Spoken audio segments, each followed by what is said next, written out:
Assalamualaikum warahmatullahi wabarakatuh. Apa kabar anak-anak bunda semuanya? Semoga semuanya selalu diberikan kesehatan oleh Allah Subhanahu wa taala, diberikan kecukupan dan selalu semangat dalam belajar ya. Oke, hari ini hari Selasa kita mau lanjut kembali belajar tematiknya. Kemarin sudah PTS ya, tema 1, tema 2 dan juga tema 3. Nah, hari ini kita akan masuk ke dalam pembelajaran tematik tema 4. Anak bunda boleh dipersiapkan buku tematik 4-nya ya. Dipersiapkan, alat tulisnya juga dipersiapkan. Nah, seperti yang sudah diberikan kemarin jadwal kegiatan hariannya, hari ini materi pembelajaran tematiknya itu akan berhubungan dengan pekerjaan dan juga sumber daya alam, apa yang bisa dihasilkan dari pekerjaan tersebut dan di mana mereka bekerjanya. Oke. Nah, kita mulai belajarnya itu dari halaman ketiga. Oke, di halaman ketiga itu kita akan mulai pembelajarannya. Oke, anak-anak bunda, sudah siap pembelajarannya? Sudah ya. Nah, sebelumnya marilah yuk sama-sama kita ucapkan basmalah terlebih dahulu agar pembelajaran hari ini bisa berkah, anak-anak bunda bisa paham tentang apa-apa yang sudah dipelajari nantinya. Sama-sama ucapkan basmalah. Bismillahirrahmanirrahim.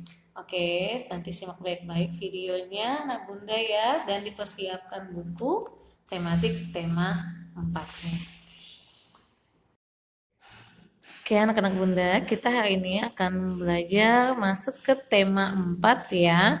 Dimana yang pertama itu kita akan membahas tentang sumber daya alam dan juga pekerjaan. Bagaimana jenis-jenis pekerjaannya ya. Nah, jadi simak di baik-baik. Boleh dibuka bukunya mulai dari halaman 3, halaman 4. Nih bisa dilihat ada beberapa buah gambar kan. Gambar di perkebunan. Itu perkebunan kopi nih, mulai dari yang gambar pertama itu adalah gambar kebun kopinya, kemudian diolah atau diambil, dipanen oleh petani kopi, kemudian kopi-kopi yang sudah diambil tadi masuklah ke proses yang ketiga, yaitu pembuatan biji, pencampuran biji kopinya atau biji-biji kopinya itu dihaluskan menggunakan mesin-mesin ini sehingga nanti jadilah kopi bubuk halus yang siap diminum oleh kita-kita. Biasanya kalau kita ngelihat kalau kopi itu pasti sudah apa namanya? Sudah dalam bentuk bubuk ya. Nah, padahal kopi aslinya itu dalam bentuk biji-biji ya. Nah, dari sini nih, perkebunan kopi berada di dataran tinggi. Selain kopi ada juga banyak tanaman-tanaman yang tumbuh di dataran tinggi. Contohnya buah-buahan ataupun sayur-sayuran. Ada juga teh ya. Nah, itu adalah ada salah satu pekerjaan yang dari perkebunan, yaitu petani-petaninya ya. Nah, di sini coba dilihat di halaman selanjutnya, halaman 5. Coba nak bunda amati terlebih dahulu tugas dan tempat bekerjanya itu kira-kira di mana. Nih yang nomor 1 itu ada gambar petani jagung. Ya, kerjanya berarti petani jagung. Tugasnya ngapain dianya? Menanam jagung, yang menjaga tumbuhan-tumbuhan jagungnya sehingga siap dipanen. Tempat bekerjanya di mana? Di perkebunan atau pertaniannya. Ya, selanjutnya nih, gambar kedua nih. Gambar kedua ini seorang apa? Pekerjaannya sebagai nelayan. Oke, nelayan. Tugasnya apa? Menangkap ikan ya, tugasnya. Tempat bekerjanya biasanya di laut ataupun beberapa ada yang di sungai. Nah, selanjutnya nih di bawah yang ketiga ada ibu-ibu yang lagi menanam apa? Menanam padi. Benar sekali, menanam padi. Berarti pekerjaannya adalah sebagai petani ya. Tugasnya tadi menanam padi hingga siap untuk panen padinya sehingga bisa menghasilkan beras yang bisa kita gunakan untuk makanan pokok manusia ya. Tempat bekerjanya di sawah. Selanjutnya nih di sini ada apa juga nih? Ya, ini sama hampir ini apa namanya tuh? Ini nelayan juga, dia menjaring ikan. Tugasnya juga masih di laut ya tempat bekerjanya. Nah, anak-anak bunda, untuk yang halaman 5 ini bisa sambil ditulis juga ya. Apa kan kita udah sambil dijelaskan nih. Langsung tulis saja di sini bisa. Selanjutnya kita akan belajar tentang, silakan anak-anak bunda buka kembali bukunya itu di halaman. Nah, coba di halaman 10 ya. Coba anak-anak bunda sebelum kita masuk ke pembelajaran ya. Coba anak-anak bunda hubungkan antara gambar dengan para pekerjanya. Gambar para pekerja dengan jenis makanannya yang dihasilkan. Misal, nomor 1 gambar pertama itu yang ini nih. Dia bekerjanya di laut ya. Di laut kira-kira dia menghasilkan makanannya apa? Ada makanan atau ada barang apa? Nanti ditarik ya. Selanjutnya yang kedua ada peternakan sapi. Nah, apakah yang dihasilkannya dari pekerjaan ini? Selanjutnya yang ketiga nih, ibu petani. Apa yang dihasilkan oleh ibu-ibu petani? Selanjutnya yang ketiga, nah ada bapak-bapak yang lagi kerja nganuin kayu-kayu sehingga bisa menghasilkan produk yang mana yang dihasilkannya. Kemudian ada ibu petani juga, ini dia menghasilkan apa? Ini lihat beda antara ibu petani yang satu sama yang kedua ya. Ini menghasilkan apa? Biasanya di mana? Ini menghasilkan apa? Oke? Nah, jika sudah ini diselesaikan juga, kita akan membandingkan jenis pekerjaan. Ya, membandingkan jenis pekerjaan. Nah, kalau dari cerita yang ada di halaman 12 ini, dia itu membandingkan pekerjaan nelayan sama guru. Ya, apa perbedaan dari pekerjaan nelayan dan juga guru? Bisa jadi kan misalkan tempat bekerjanya satunya di laut, satunya di sekolah. Misalkan pakaiannya, kalau nelayan pakaiannya tuh masih bebas ya. Kalau guru biasanya harus lebih rapi. Biasanya mungkin ada juga yang pakai seragam. Nah, kita akan membandingkan beberapa pekerjaan dengan pekerjaan lainnya. Oke?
Oke, selanjutnya kita akan membahas tentang sikap-sikap yang harus dimiliki oleh pekerja.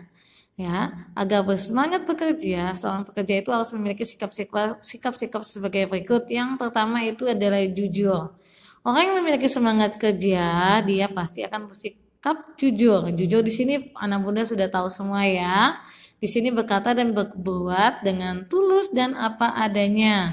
Orang yang jujur tidak mau berbohong ataupun merugikan orang lain. Jadi kalau bekerjanya jujur, insya Allah itu tidak akan merugikan orang lain di sekitarnya. Orang yang jujur akan dipercaya oleh orang lain, misalkan dalam masalah keuangan perusahaan. Oke?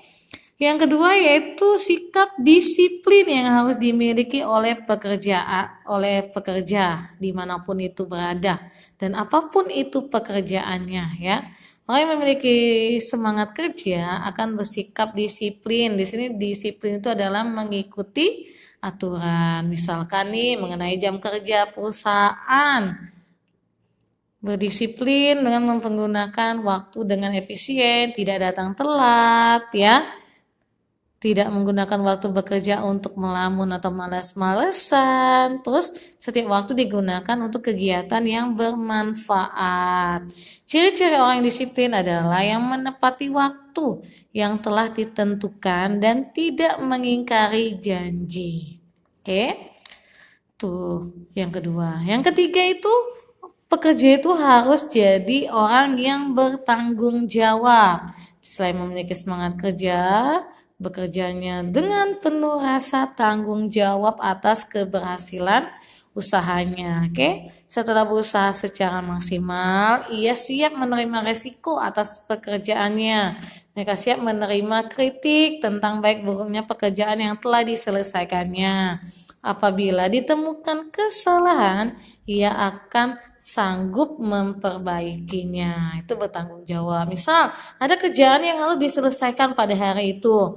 Nah, seorang pekerja harus bisa bertanggung jawab dengan pekerjaannya dan harus bisa menyelesaikannya tepat pada waktunya. Oke? Yang keempat itu adalah kerja keras. Iya, seorang pekerja itu harus bekerja keras agar mereka tidak mudah untuk tidak mudah untuk menyerah, tidak mudah untuk putus asa ketika dia lagi bekerja. Oke, mereka selalu berusaha dengan sebaik-baiknya. Nih, ciri-ciri pekerja keras adalah ulet gigi dan tidak malu bertanya.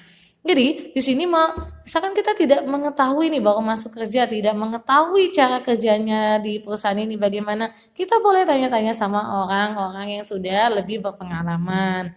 Nah, dan juga di sini ulet di sini yaitu sangat bersemangat sekali mengikuti atau melaksanakan pekerjaannya, tidak males-malesan intinya ya.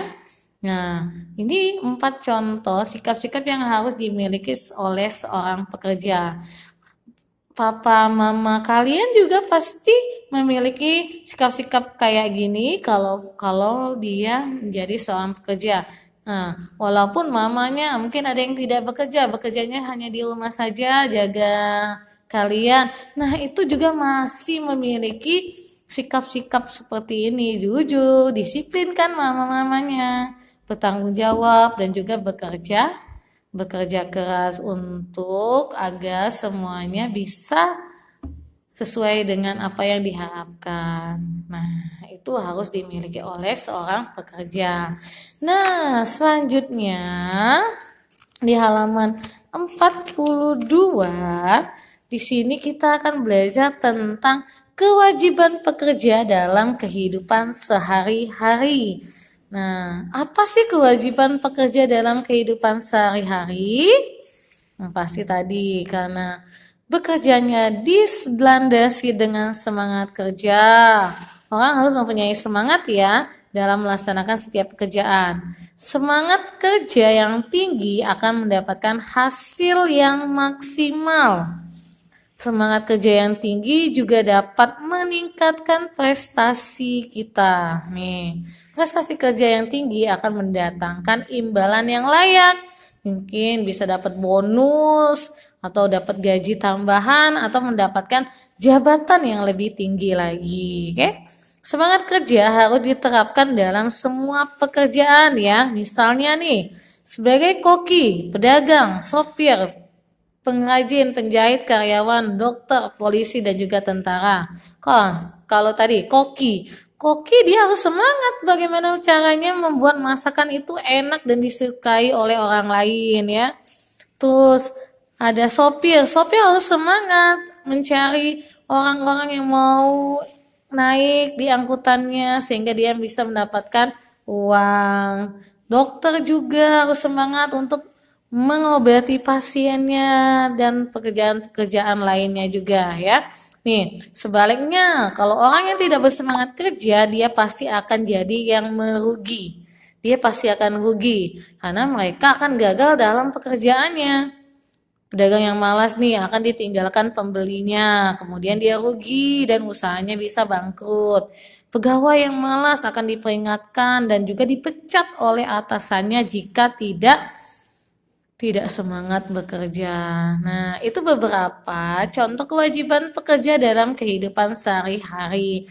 Nah, anak bunda sebagai pelajar itu juga harus memiliki kewajiban-kewajibannya, yaitu semangat dalam belajar ya anak-anak bunda ya. Insya Allah anak-anak bunda bisa semangat terus apapun kondisinya, walaupun masih belajar di rumah, tetap bunda harapkan semangat selalu dalam belajarnya. Udah oke anak-anak bunda, udah bisa ya memahami bagaimana jenis-jenis pekerjaan, apa yang harus dilakukan pekerjaan, sikap apa yang harus diterapkan oleh seorang pekerja, dan kewajiban-kewajiban apa saja yang harus dilakukan dalam kehidupan sehari-hari seorang pekerja. Nah, tugasnya untuk anak bunda untuk merefleksi pembelajaran sudah bunda jelaskan tadi. Silakan anak bunda. Kalau yang halaman 5 tadi sudah diselesaikan semua ya. Oke, itu salah satu tugasnya. Yang kedua yaitu di halaman 13 ya. Di halaman 13 itu ada tabel kan di atasnya, yaitu kita akan membandingkan pekerjaan nelayan dan juga guru. Anak bunda bisa dilihat dari cerita yang membandingkan jenis pekerjaan itu. Silakan anak bunda tulis di kolom nelayan maupun di kolom gurunya itu tujuan pekerjaan nelayan apa, guru apa, tempat pekerjaan nelayannya apa, guru apa, kendaraan yang biasa dipakai. Nih, kendaraan yang bisa dipakainya itu apa saja ya. Terus melalui jenjang pendidikan tinggi atau tidak seorang nelayan maupun seorang guru. Kemudian menghasilkan barang atau jasa baik itu nelayan maupun guru. Misalkan nelayan menghasilkan barang dan jasa enggak? Misalkan ikan. Boleh tulis. Misalkan guru menghasilkan apa? Kalau nggak ada barang bunda, tapi jasa karena telah mengajar kami, tulis di situ jasa yaitu mengajar anak didik, kayak gitu ya. 1 sampai 6 ini silakan dikerjakan di rumah. Nanti dikumpulkannya di classroom ya, kalau bisa dikumpulkannya di classroom. Nanti akan bunda cek kembali. Oke, siap ya anak bunda ya. Mudah kan tugasnya? Insya Allah anak-anak bunda bisa selesaikan ini secara mandiri, walaupun lagi tidak bisa ditemanin oleh mama ataupun papa. Oke anak-anak bunda bisa untuk pembelajaran hari ini bunda cukupkan dulu sampai hari ini. Bunda akhiri wabillahi taufiq wal hidayah. Assalamualaikum warahmatullahi wabarakatuh. Hai, dadah. Assalamualaikum.